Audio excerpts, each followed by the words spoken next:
4-5 মাস হলো এই লেবু গাছটা বসিয়েছে। আমাকে কিছুদিন ধরেই বলছিল, মানে হাজব্যান্ড, বাবুর বাবা বলছিল এই গাছটাতে ফল ধরিয়ে দেবো। আমি বললাম যে পারবে তাড়াতাড়ি করে, এত তাড়াতাড়ি এইটুকু গাছে হবে? এই ভাঙা বালতিটাই বসিয়েছো। বলছে দেখো না। তা বলতে বলতে দেখছি একদিন ফুলও চলে এসছে, আবার দেখছি ফলও দিয়ে দিয়েছি। আর এই দেখো ছোট্ট পাড়া একটা চারা গাছও বেরিয়ে গেছে। আর লেবুর সাইজগুলো জানো এতটা বড় বড়। রস যে খুব বেশি আছে তা নেই, খোসাটা খুব মোটা। তবে এই কদিন না ঝরে ঝরে পড়ে যাচ্ছে।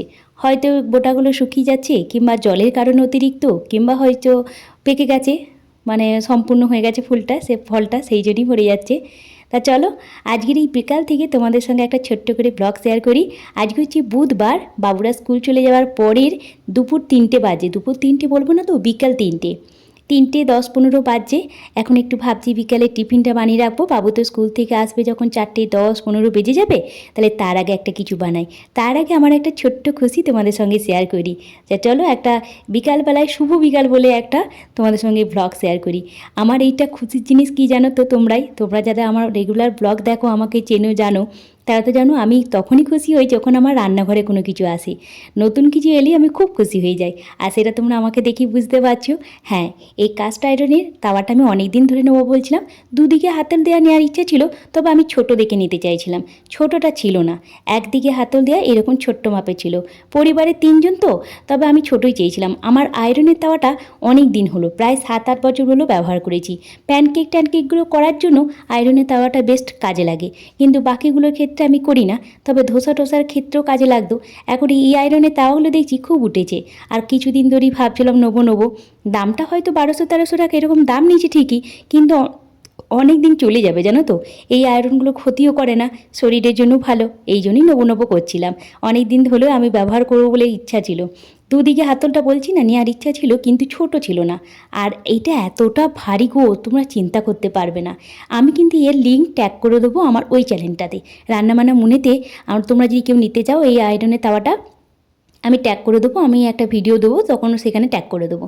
তাই আমি ভাবলাম নতুন তাওয়া যেহেতু, বাবুও তো বিকালবেলায় স্কুল থেকে ফিরবে যখন 4:10-15, তার আগে একটা কিছু বানাই এই তাওয়াতে।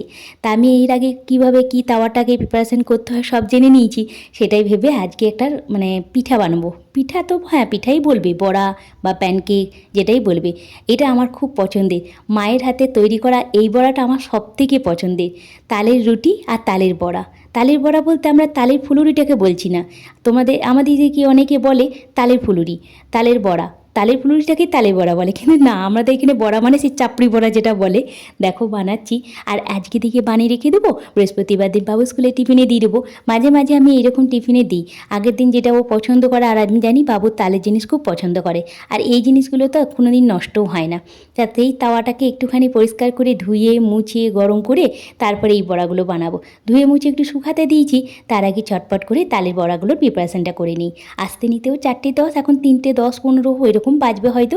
চলো, এই যে আমি কিছুদিন আগে একটুখানি তাল মেরে ফুটিয়ে রেখে দিয়েছিলাম, অল্প করে রাখা ছিল জানো তো, 1-2 হাতার মতো, ছোটো হাতার, ফুটিয়ে ঘন করে রাখা ছিল। ঠিক আমট মতো হয়ে গিয়েছিলো, আমট যেমন হয় না সেই রকম, আমসত্ত্ব টাইপের, তালের সত্ত্ব টাইপের হয়ে গিয়েছিলো, বেশ শক্ত শক্ত পাড়া হয়ে গিয়েছিলো। তার মধ্যে একটু গুড় দিয়ে ভালো করে একটুখানি মেখে নিলাম। ফ্রিজে রাখা ছিল বলে কিছুক্ষণ আগে আমি বার করেও রেখেছিলাম।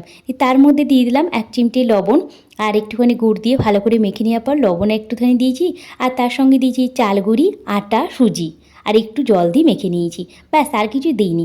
শুধু চালগুড়ি দিয়ে মেখে করে আমার মা, কিন্তু আমার কাছে যেন তো অতটা চালগুড়ি ছিল না।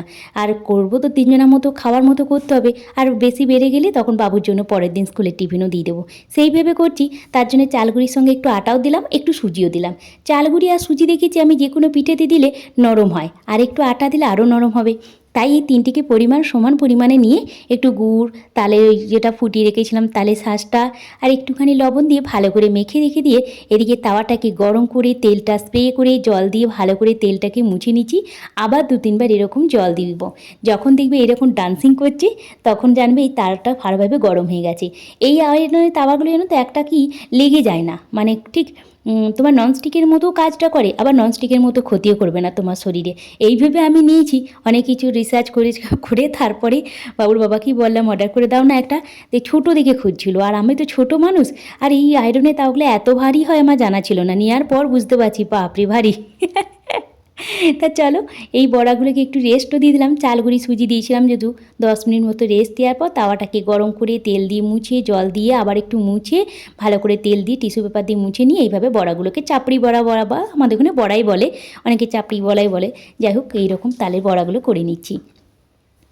এটাতে ধোসা ভালো হবে, এখনও পর্যন্ত ধোসা ট্রাই করিনি, আজকেই তো প্রথম ওপেন করলাম। ওপেনটা করেছিলাম যেদিন ডেলিভারি দিয়েছিল না সেই দিনই, 2-3 দিন আগেই দিয়েছিল ডেলিভারিটা।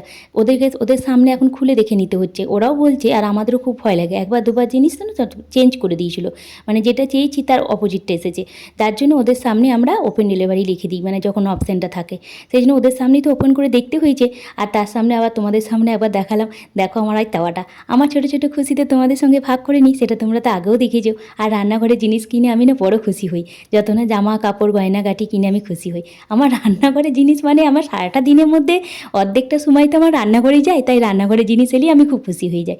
চলো এ দেখো বড়াগুলো আমার হয়ে গেছে, লেগে যাচ্ছে না, একটু টেনশনে ঠাকুরকে ডাকতে ডাকতে করছিলাম, এখন মোটামুটি ওই 3:30 বেজে গেছে। চলো শেষ, এদিকে শেষ ব্যাচটা চলছে, এতগুলো বড়া হয়েছে, ওর বাবার 4টে, বাবুর 4টে, আর কয়েকটা রেখেও দেবো, আমিও খেতে ভালোবাসি, কয়েকটা খাবো, সন্ধেবেলায় বিকেলবেলায় আমাদের হালকা টিফিন হয়ে যাবে, আর কয়েকটা রেখে দেবো বাবু স্কুলের টিফিনে, এর সঙ্গে আরও কিছু দিয়ে দেবো, বৃহস্পতিবারে টিফিনটা রেডি করে দেবো। চলো এইভাবে রেডি করতে করতে এদিকে বাবুর আসারও টাইম হয়ে গেছে, ও আসার আগেটাই 3টের সময় প্রত্যেক দিনই একবার করে রান্নাঘরে ঢুকি, ওর জন্য কিছু একটা বানাই, আর না হলে কুমড়ো তরকারি করে রেখে দিই, মুড়িটা খাই, কোনো দিন মুড়িও খাই, তবে মুড়িটা খুব একটা বেশি পছন্দ করে না বলে খুব কমই দিই। 4:10 এরকম বেজে গেছে, বাবু স্কুল থেকে চলে এসেছে, এখন আর আনতে যেতে হয় না, যখন ছোট ছিল ক্লাস 2-3 পর্যন্ত গিয়েছিলাম আনতে, ওই স্টপেজ পর্যন্ত, এখন আর যেতে হয় না, এখন তো বড় হয়ে গেছে, ক্লাস 5-এ ওঠার পর থেকে ওকে স্কুল পৌঁছানো, দিয়ে আসা নিয়ে আসা ওর বাবাই করে, যেদিন ওর বাবা বাড়িতে থাকে সেদিন হয়তো নিয়ে এলো, নাহলে ও হেঁটেই চলে আসে।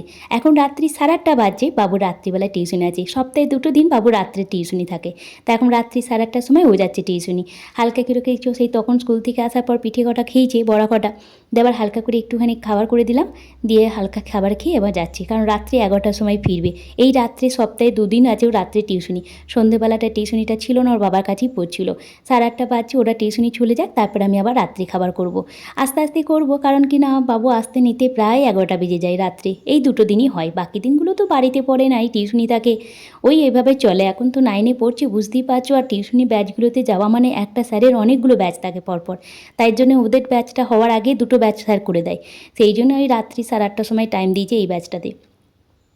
চলো ওরা চলে গেছে, এবার আমি টিফিনটা, মানে ওরা চলে গেছে বলতে বাবুকে নামাতে গেছে ওর বাবা, একটু বাজার দিকে কাজ আছে করে নিয়ে একবারে বাবুকে নিয়েই ফিরবে বললো, আমি ঝটপট করে রাত্রে খাবারটা বানিয়ে ফেলি, আমাদের রাত্রি খাবার মানে বেশিরভাগ দিন রুটি থাকে, আমি কোনো দিন হয়তো জলছাকা ভাত রেখে দিই, তবে আজকে আর জলছাকা ভাতটা রাখিনি, সবার জন্যই রুটিটা করে ফেলছি, একটু গরম গরম বৃষ্টিটাও হলেও মনে হচ্ছে, হালকা হালকা বৃষ্টিটা হলো, কারণ ঠান্ডা ঠান্ডা হাওয়া দিচ্ছে, আমার তো ঘর থেকে আর বেরোনো হয় না, বিকাল থেকেই মেঘ করে আছে 3টের সময়, আর দেখো ভেন্ডির তরকারি করেছিলাম আর ডিম সেদ্ধ, ব্যাস আজকের রাত্রে ডিনারটা এখানেই, গুড নাইট বলে শেষ করছি, ভালো থেকো সুস্থ থেকো।